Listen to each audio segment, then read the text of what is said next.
Welcome to Real Estate Coaching Radio, starring award-winning real estate coaches and #1 international best-selling authors, Tim and Julie Harris. This is the #1 daily radio show for realtors looking for a no BS, authentic, real-time coaching experience.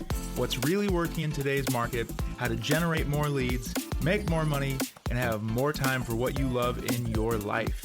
And now your hosts, Tim and Julie Harris. Welcome back. Today is part 2 of how to make at least $100,000. At least, listeners, at least. Some of you are going to do that in like 2 or 3 days.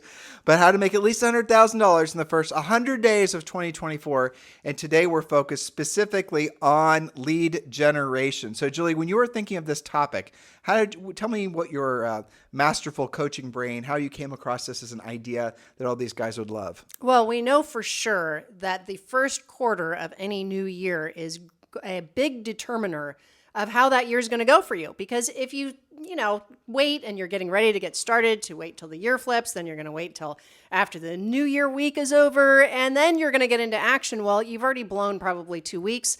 And then even if you do get a new listing, how long is that going to take to sell? You're going to take some time to find inventory for a buyer. And then all of a sudden it's April. Well, exactly. It always goes back to the whole idea that we're from the Midwest. And so when we sold real estate, you'd hear people say all the time, sellers in particular, well, I'm going to put my house on the market in the spring. And it only took Julie and I losing probably 3 or 4 listings to realize that we need to ask them what the heck they mean by the spring. Because it turns out we thought, because again, our first year in the business, we were learning on the job. You learn from our mistakes. Don't make your own, learn from those. But yeah, so they would say, well, we want to list the house in the spring. Julie and I would think naturally April or whatever. Turns out spring to them meant January 1st. They want to be out of the house by spring. Exactly. So you're going to have to realize moving forward on today's topic that really at the end of the day, if you want the most amount of leverage in your real estate business, and you absolutely have to create leads. If you don't have leads, you're out of business. So where are the leads that we will want you to focus on for the sake of creating leverage for the rest of 2024? Listings. That's right. So remember, you're focused mainly on listings because listings will automatically create buyers for you. Work the buyers yourself or pre-qualify them and refer them to referral partners. And the reality of it is that 2024, even for those of you who have been listless your entire real estate careers, 2024 is going to be one of the best opportunities to become listing agents in at least certainly the last 5 years, but arguably the last 10 or 12 years. There is going to be there are a lot of homeowners, even with low rate mortgages, guys, who are going to want to sell their homes this year. Rates are going to fall. We're expecting rates to drop by, significantly into 2024, but they're going to start decreasing in January. And we're also predicting, listen to our podcast that we did last week about our 2024 predictions, that there's going to be at least 1 million more home sales in 2024 over 2023. 2023, aside from 2009, is going to go down in history as the worst year in real estate for resale home sales. We have hit the bottom. Now we're building our way back. So even if you've never been a listing agent or thought of yourself that way, this is a perfect time, perfect opportunity for you to shift your mindset. Who listening right now, the tens of thousands of you that are going to download today's show, who listening right now wouldn't rather have, say, 10 active listings at all times versus maybe 20 or 30 buyers? I mean, every single one of you intuitively know the power of being a listing agent. You have to make the decision to put your best energies and focus on becoming a listing agent. So hopefully we're going to pivot you in that direction on today's show. That's right. So this is part 2. We're talking about how to make $100,000 in your first 100 days. We're getting to the lead generation part. You got to have the leads to do the listings. All right. Point number 1, look to your past clients and sphere of influence, otherwise known as your database. Statistically, when you have regular and real conversations with that list, 10% of your list will either do business with you or refer business to you every year. We talked about that yesterday extensively, so go back and listen to that podcast. But what Julie's challenging all of you to do, some of you have these big databases of buyers, and we've talked with some of you who are becoming coaching clients. How many leads, or how many people do you have in your database? Thousands, 3,000, 5,000, and they're like very prideful of that. It's almost like a flex. I have 10,000 people. Okay, here's what your homework's going to be. Call all of the people, the 300 people in your database. Call the ones, even the ones you're emailing. Oh, I saw this person opened up, this email I sent them. They're actively looking. Why aren't you calling them? Because what you're going to discover is many of you have people who are in your life, in your database, in your orbit, and you think they're buyers. They actually have homes to sell. That's right. So your job is to sort out who's just a contact and who is an actual lead and what is their trajectory using the scripts that we give you in Premier Coaching. A lead is not a lead until you pre-qualified them, until you've used our script, our conversation outline, for those of you who find the word script abhorrent, but use our conversation outline, pre-qualify them for their motivation, all the rest of it, ask all the questions. When they've gone through that process, then they're actually a lead. But again, the main thing is focus on the fact that we're guessing in many markets, 50% of the quote-unquote buyers actually have homes to sell as well. That's right. So what would happen if you committed to speaking with, and actually did it, with 100% of the people in your database this quarter? Well, don't get mad when another agent lists your past client if you're not making that effort. Most of you, when you're talking to between 5 and 10 people from your database every day first quarter, you will get through your entire list. Scripts for making those calls as well as your 12-month Center of Influence plan are all in Premier Coaching. So let's go on to point number 2, expired listings. Expireds are near the top of the list because of the following. They clearly want to sell. Many of them have to sell. These are the listings you're looking for. They're highly motivated. There's been an increase in expireds recently since most agents still had too short listing agreements, or they bailed during the holidays, or the sellers wanted to take a break. There are more expireds, withdrawals, and cancels. Aspirational pricing and competition from new construction have also created more expired and withdraw listings. The next reason you love expireds is because you know what is probably the wrong price. Now, with the exception of the older expireds, where you probably can get them more than what they expired at, but your comparative market analysis, your CMA, is much easier on an expired listing. Let me drop in this. So sometimes people ask Julie and I, if you guys were to get back into real estate, what would you be doing? Like, they're expecting us to say something different than we say every day on the podcast. Now we're really going to tell you. Exactly. Now we're going to tell you the secret. Yeah. We would move to a very expensive market. We happen to live in one, but Yes. If you're selling meat and potatoes houses and 15 minutes away, there's houses that cost 10 times as much. Sell there. Yeah. Right? It's the same amount of work for a lot more money. That'd be number 1. Number 2, build your center of influence and past client lists as much as you can. Many, many, many studies have all pointed to the same thing. When you have been in real estate for at least 5 years, something like 70% of all your business is going to come from centers of influence and past clients. Actively pursue building your list at all times, but it does not count if all you're doing is putting data in a electronic CRM database and all that digital follow-up. That is not the same as Just having the list does not get you transactions. you have to do the work, make the proactive contacts, then you'll start getting the benefit. So we'd absolutely positively do that. High-end sale price, centers of influence and past clients. And the next thing we would do is absolutely hunt expired listings. Because the expired listings, now we're not saying other sources. We teach you 30 different sources of listing leads in our Premier Coaching program. But why expireds? It's for the first reason Julie said. The market's already rejected the house based on the previous price. The market's already maybe told them what was wrong with the house condition-wise, what was wrong with the house location-wise. The market's already done most of the bludgeoning for you, but you also know they're willing to hire an agent and they're willing to pay a commission. In other words, these people, and maybe when they originally listed the house, they weren't that motivated, but now they are. You guys get it? Very common. Old expireds are a gold mine. And by the way, in today's show description, not only do you have all of our notes, but you also have a link to subscribe to Redex. Some of you are saying, all right, Tim, I totally get it. I'm excited. I want to chase expired listings.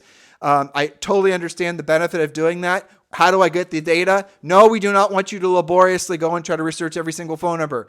Subscribe to Redex. The link is below. There's a $150 discount when you click on that link. It's exclusively for our podcast and coaching clients. Click down below, click the link. You will then be able to subscribe to Redex. And what they'll do is every morning, they're going to send you the list of the new expires in your marketplace, send you the usually 4 or 5 different phone numbers, cell phones, and whatnot. They're going to send you all the information, making sure the house hasn't been relisted.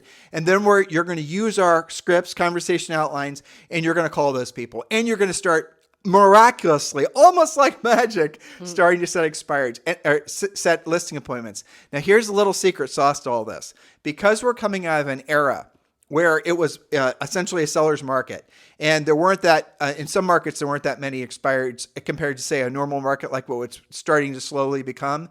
A lot of agents haven't ever developed the skill set to become expired, to actually be efficient at calling expireds. Or They don't even know how to find expireds. Exactly, or centers of influence. So what they think, if your first go-to when Julie and I are prescribing to you what you should do to get into action is how to simplify what we're asking you to do, I'm going to send them letters. I'm going to follow them on Facebook. Anything that if your brain goes to the path of the least resistance, and the most resistance is a skill set that you have to learn. And then once you learn that skill set, you're going to get the most benefit. So if you're always looking for the easy button, you're going to needlessly struggle forever and always be susceptible to, frankly, wanting to look for the easy buttons, the shiny objects and all the rest of it. And you're never going to have, you're resisting or procrastinating, understanding and accepting that if you want ever increasing levels of success in your business and personal life, you have to do what you don't want to do when you don't want to do it at the highest level. Move away from being complacent, dare I say being lazy, and move towards the highest and truest version of yourself as a highly successful real estate practitioner. Very well put. And my favorite expired story, which illustrates all of the points that you just went through, we have a coaching client named Lisa in Indianapolis. Lisa is smart. She uses RedX. Lisa starts with the highest end and works her way backwards because she knows there's less competition in the high end. Now, high end in Indianapolis is different than high end on the coasts.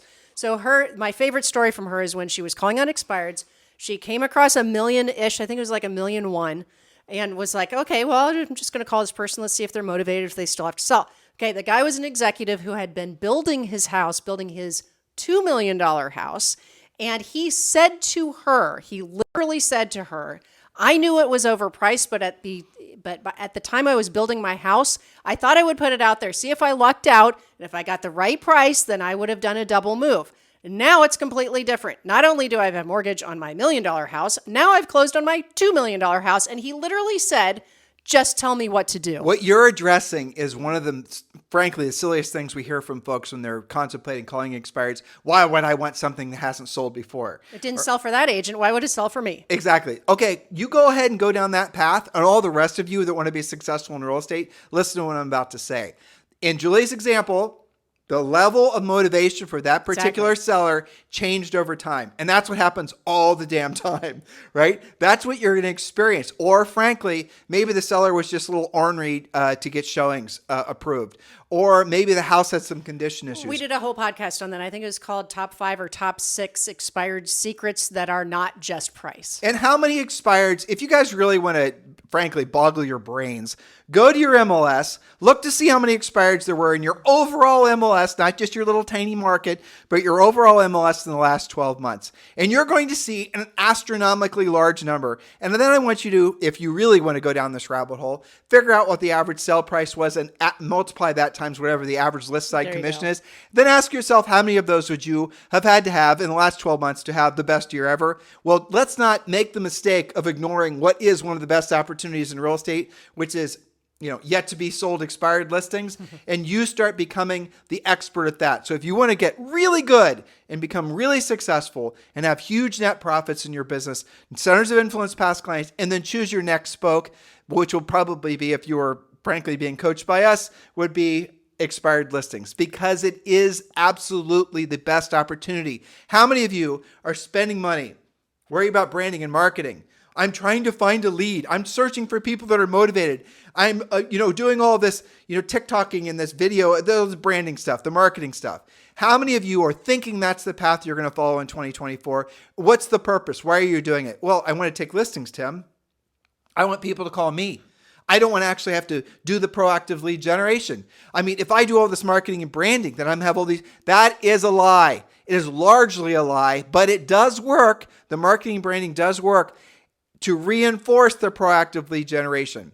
To think that you can just buy your way to success when everyone else is doing the same thing is an exercise in losing another great year, or what could have been another great year. If you're actually doing the proactive lead generation to the expireds in a community where you're already doing some, postcards or marketing or branding, yes, that will reinforce the proactive lead contact that you made.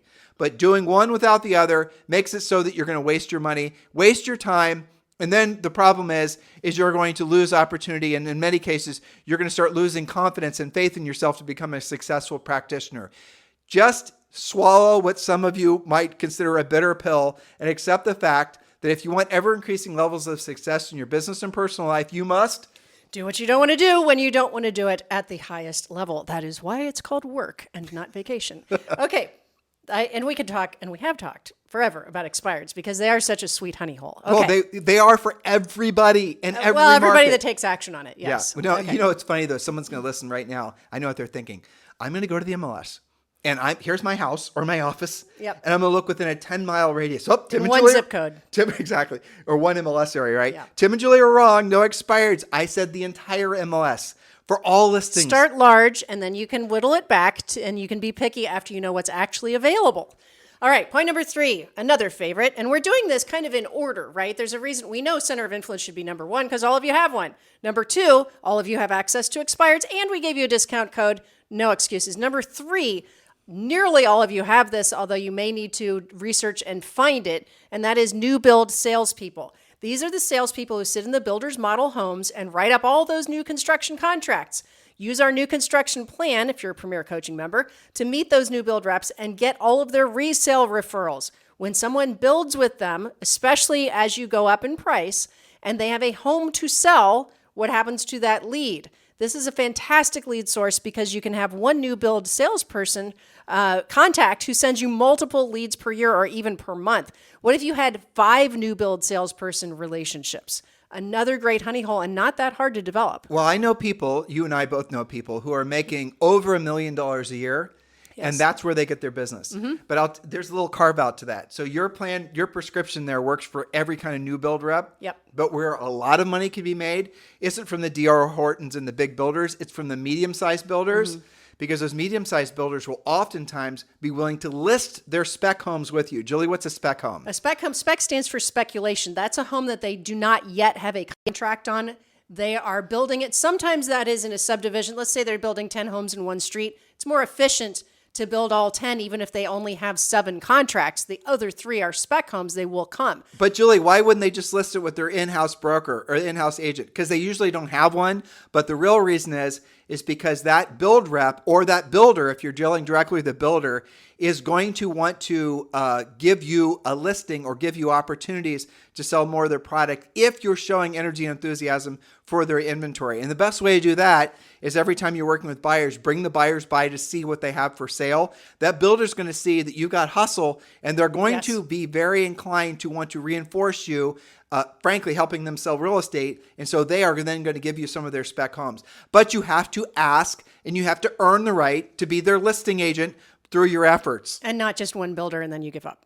Yeah, not just one builder and you give up. But there is, and I have to say, I like the order in which you've done these because it's all about urgency. Yes. The first one, centers of influence, past client. We know that's the lowest hanging fruit on everyone's lead tree. The expireds, because we know those sellers. An obvious source. Yeah, exactly. Because they already have their hand up in the air. Hey, Julie, I've got a house to sell. Right? No. I'm sorry. No. I'm going to ignore those 10 expireds. I'm going to go make a bunch of TikTok videos and do a bunch of branding. Exactly. Call the people who already identified themselves as being sellers. And I love the next one. And all these things, expireds take skill. It does. All these takes differing levels of skill. You're supposed to do all of these, not just one. Exactly. But you definitely start in this order. Because we're talking about $100,000 in 100 days. Well, it is. I have to say, Julie, though, when you say that, it is funny to me because we know for a fact that there's agents that are making like 30 to 50 to 60,000 per transactions. I know. Adjust accordingly. Exactly. Give me a break. You almost should have. You guys are so blessed. You have no idea how spoiled you are with the average sale price. You should have almost made this how to do 10 transactions for first quarter. Yeah, exactly. Right, like with one hand tied behind your back. Okay.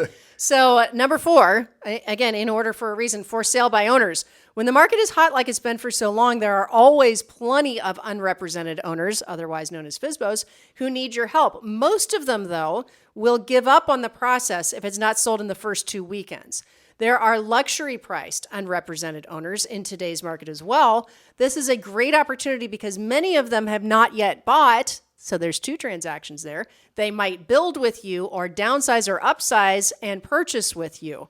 Now, here's another little known fact. Many for sale by owners in today's market were first expireds They simply didn't know what else to do, probably because an agent like you had not yet reached out to them. I'm going to lean back into luxury. So what you're going to see is a lot of sellers of more expensive properties, they will, if the house expired, is sometimes they won't necessarily go FSBO, but they actually might put it for rent. I know that seems bizarre, but it's true.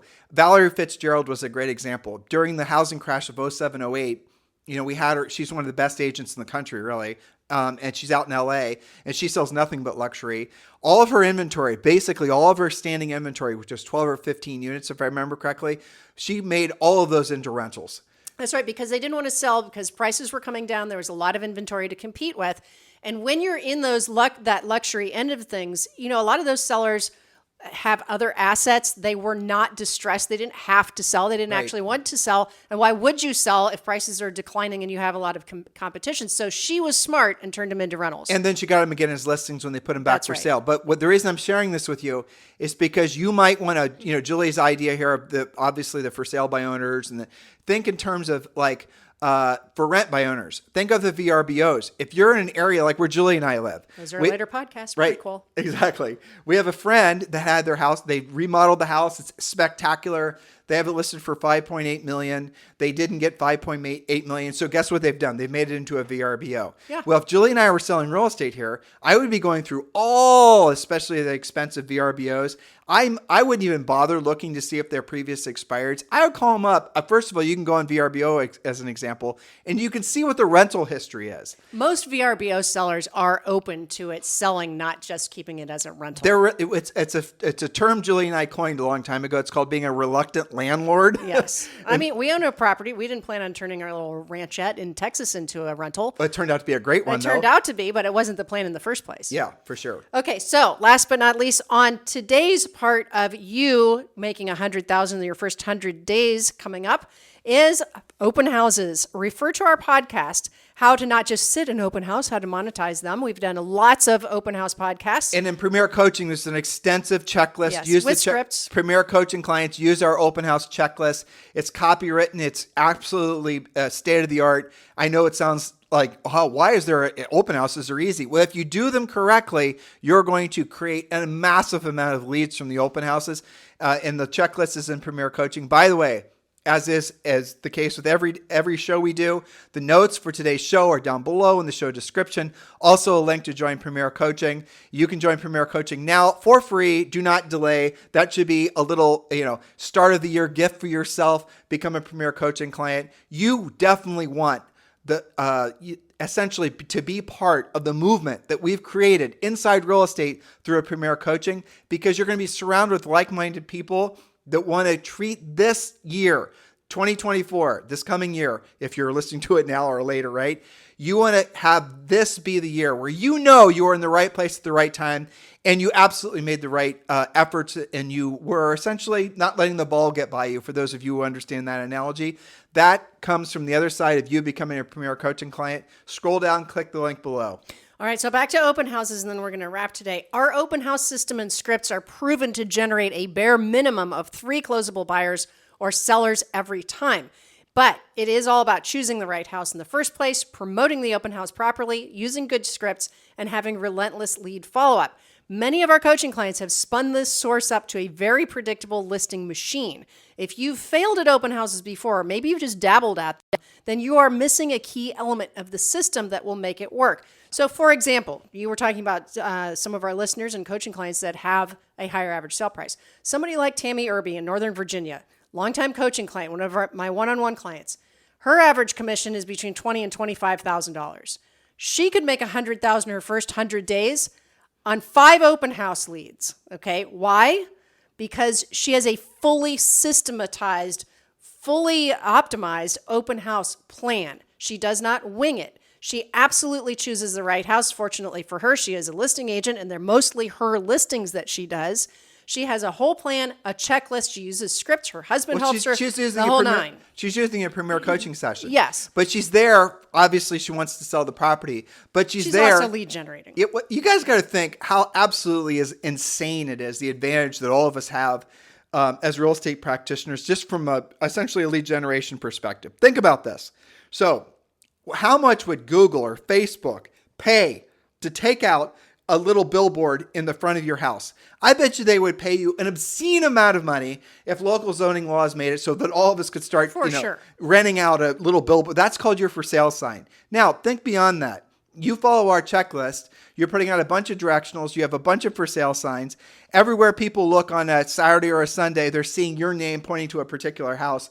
You can actually build essentially have a line of people wanting to get in your open house. Our Premier Coaching clients, and by the way, Premier Coaching clients, email us these pictures. We love them. Have often created lines, sometimes 20, 30, 50 people deep just to get into an open house. That is what happens when you follow a proven system. How many of the people meandering, so here, scale this thought up, right? And we've been focusing a lot on upper end listings. So let's say you hold, I don't have any upper end listings. How can I hold it open, Tim? Hold somebody else's listing open. That's not an excuse. So let's say you're holding an upper end in your market is say $2 million. Everyone who's going to be looking for a $2 million house is probably going to be moving out of selling an existing house to buy the next one. They might be selling one that's $1 million, $1.5 million. You guys get the point. Every single buyer going through that open house for $2 million is going to have a house to sell. You got to start thinking like that. Well, okay, I think like that, Tim, but what now? Why am I not generating more leads? Because you're not following a system. Because you're not having intentional conversations. Because you're not actually putting yourself in a position to earn the right to be their real estate professional. In other words, you just sat there and you maybe made some cookies, but you didn't actually try to converse with them. You didn't actually follow our system. You didn't interact. They will work with you. There's a whole bunch of research that's been done on this, that most people work with the first agent that they meet. That does a good job. Okay, so there you illustrate a good point. And that's why a lot of our podcasts about open houses center on the fact that your job is to, I hate it when agents say, I'm going to sit in an open house. Why don't you say, I'm going to do nothing? I'm going to sit there? Really? Who came up with that phrase? It's the dumbest thing I've ever heard. Well, how many times have we gone into open houses where we walk in the front door? Because Julie and I are always looking for real estate. We're habitual that way. And we walk in and you'll hear a voice from like the echoes of the back of the house. Come on in, you know. You're not sure if it's like the grandpa of the house or it's the agent. Right. You're not sure what you're walking into. And then you walk in, you meander about the house and you see some agent who doesn't even look up. Who says, yeah, sign my sign-in book. Watching football on the big screen. Exactly. I mean, what the hell are you even doing? Open houses don't work. That's because you're not working. Exactly. Oh you guys get the point? I could go on. But there's a difference, right? You have to engage like Tammy does. She's got a systematic approach. So there's a second part of this open house thing. Sometimes you guys are great in person at the open house. You show them all the bells and whistles of the house. You have great market knowledge. You know all the houses in the neighborhood for sale. You got the whole nine going. And then you either don't get them to sign in or you did get them to sign in and you sit on that lead for a week or you sit on your open house leads until you feel desperate for your next transaction versus calling them the same night or even better, talking to them, asking them good questions and determining if there's somebody that you can work with that they're not already working with an agent and setting an appointment while they're still in the open house. Exactly. That's the whole point, is to have meaningful conversations. Well, I've been having meaningful conversations, Tim, but I'm just not generating any leads. You've been having meaningful conversations about the weather. But you've been a lot of you are essentially just operating intuitively from lack of professional, you're not following a system. So you're trying to bond with them. You spend so much time trying to bond with them. Oh, I go to this, my kids go to this school, you go to this school. You have a golden retriever, I have a golden retriever. That stuff doesn't work. You will maybe make a friend, but you're not going to generate a lead. They expect a professional to act professionally. If they stumbled across you and all you did was have these little surface conversations that they could have had with someone in line at Starbucks, it's no wonder you're not generating any leads from that. Does that make sense? It does. Even if you're following each other on Instagram, does not mean that they are a lead. They are just a friend. They're a contact. You have to have a conversation with that decision-making adult about real estate specifically. They're either going to, maybe it's, not no forever, but not no, but no for now because I don't have a need. Maybe I just closed 6 months ago. Maybe, there's a reason I'm renting for a while. You can still be friends, but you have to have those conversations. And if they say, you know what, I really have been kicking around the idea. I hear about rates are coming down and gosh, I'm not sure what to do. Okay, well, have a further conversation. So it's all about having those face-to-face, phone-to-phone, voice-to-voice conversations and doing your follow-up immediately. That's a whole other section. It is related to open houses, but the idea of relentless lead follow-up, furiously fast lead follow-up, that makes a huge difference as well. All right, guys. So that is today's show. And we sincerely appreciate you keeping this number one listened to daily podcast for real estate professionals in at least the United States. It is our pleasure. It is our honor to hold that special place in your lives. And we sincerely appreciate your continued support through Premier Coaching. And those of you who are ready to take the next natural step in your real estate careers and have a brokerage upgrade, if you're not already at eXp Realty, Julie and I would love the right to earn the right to be your eXp Realty sponsor. And there's information on how you can do so in the show description below, or you can just text me directly at 512-758-0206. In the meantime, have a fantastic day. We'll talk with you on the show tomorrow. This podcast is a part of the C-Suite Radio Network.